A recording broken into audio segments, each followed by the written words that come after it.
Sports rivalries are a thing, and every once in a while, one rivalry grabs the attention of fans all over the world. Now, this is where Caitlin Clark and Angel Reese come in, two of the most famous personalities in women's basketball.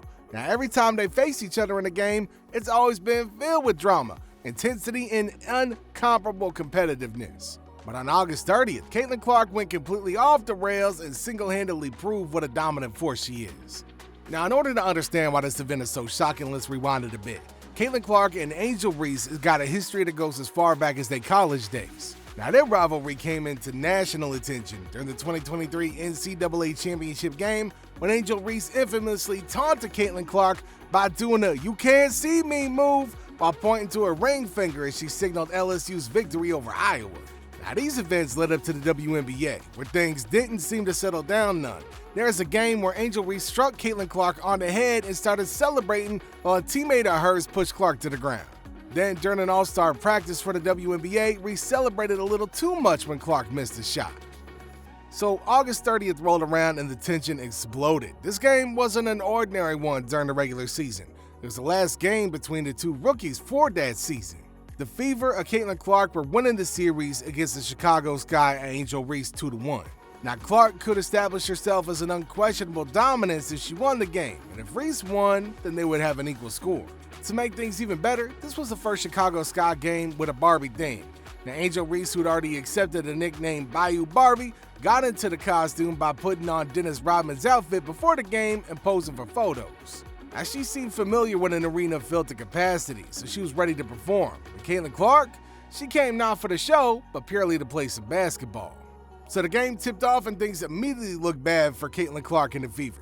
The Chicago Sky came out on fire, hitting three-pointers after three-pointers. Now, at one point, they led 21-9, and it looked like the game might turn into a blowout. The Sky's home crowd was electric, sensing a potential dominant win. Allen. We've played midway through. What a pass and a finish. Nice catch there from Angel Reese. But here's the thing about Caitlin Clark. She don't back down. Instead of panicking, she got to work. Definitely taking that golden advice. Recently being the first WNBA player that has recorded consecutive 20. She hit a deep three, cutting into the lead and shifting the momentum. And slowly but surely, the Fever clawed their way back. By the end of the first quarter, what once seemed like a blowout had turned into a tight game. The score was 26-23, and Clark had already started taking over. 90 seconds left to play here in the first quarter. Looking for Reese. Bentley tips it away and off and running. Caitlin Clark wins the pass. Then at the start of the second quarter, she did something that left everybody stunned. From way beyond the arc, she pulled up and drained a logo three, the kind of shot that only the best players in the world can make. Meanwhile, Angel Reese tried to respond but ended up traveling. It was a small moment, but it set the tone for the night. On a 15-2 extended run from the end of the first quarter. Clark again, heating up. No different, a lot of the road arenas. As the game went on, Clark kept on putting on a show. She was hitting shots, setting up teammates, and even engaging with the crowd, asking fans if her shots went in. Angel Reese, on the other hand, was starting to struggle. Speaking of a long shot, that's a long two though. Who whips it into the corner. Wheeler not there, but chases her own miss. Beats everyone to it. Kelsey Mitchell. Hey. Defensively, the Fever shut her down, forcing her into tough shots. While she tried to attack the basket, she missed badly. Her frustration grew and it showed in her body language. Meanwhile, Clark just kept on pulling on the points. Contact hits and one. Looking inside Cardoso, but gets all kinds of red jerseys surrounding her. By the end of the third quarter, the scoreboard told a story. Caitlin Clark, 23 points, 9 assists. Angel Reese, 5 points, 7 rebounds. The Fever had built a 78-64 lead, and the Sky was running out of answers. If there was going to be any hope for a comeback, Caitlin Clark crushed it in the fourth quarter. Now, she was in complete control, effortlessly draining shots, setting up teammates, and making the game look easy. Caitlin Clark, Smith, 1-foot runner. Meanwhile, Angel Reese and the Sky resorted to desperate tactics. At one point, they intentionally fouled Clark trying to disrupt her rhythm, but guess what? That didn't work. Minute left to play here in the third quarter. 9 to shoot. Single digits. Jefferson trying to go to work. Harrison penetrating. Bentley trying to. Then came the most controversial moment of the game. Diamond DeShields, one of Reese's teammates, collided with Clark in what initially seemed like an accident.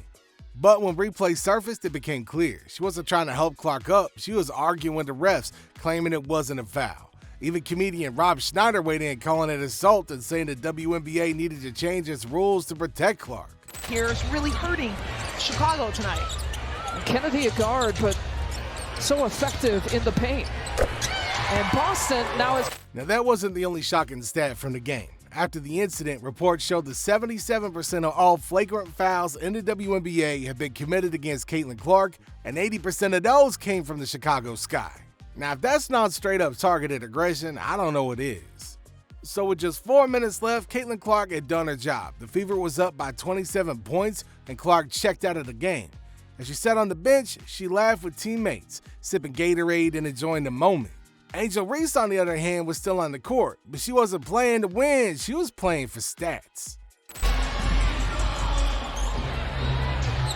Hole in the corner. She's got the last 6 for the Fever.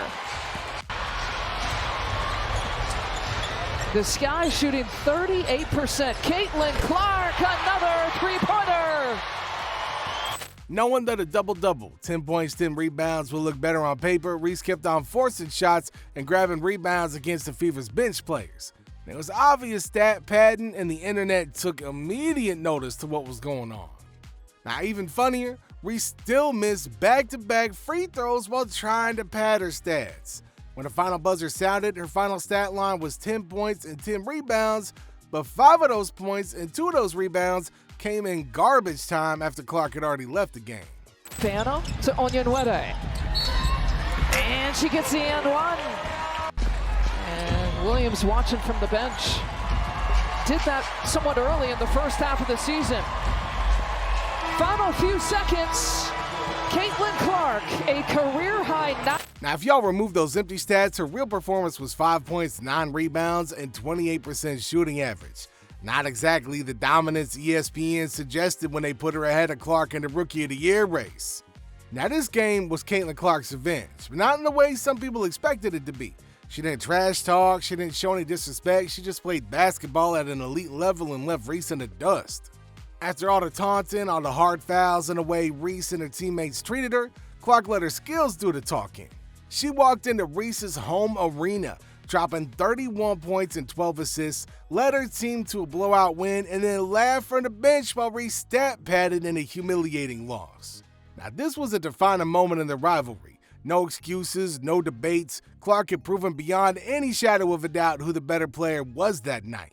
So what y'all think? Let us know in the comment section down below. Don't forget to like the video. Thanks for watching. We catch you next time.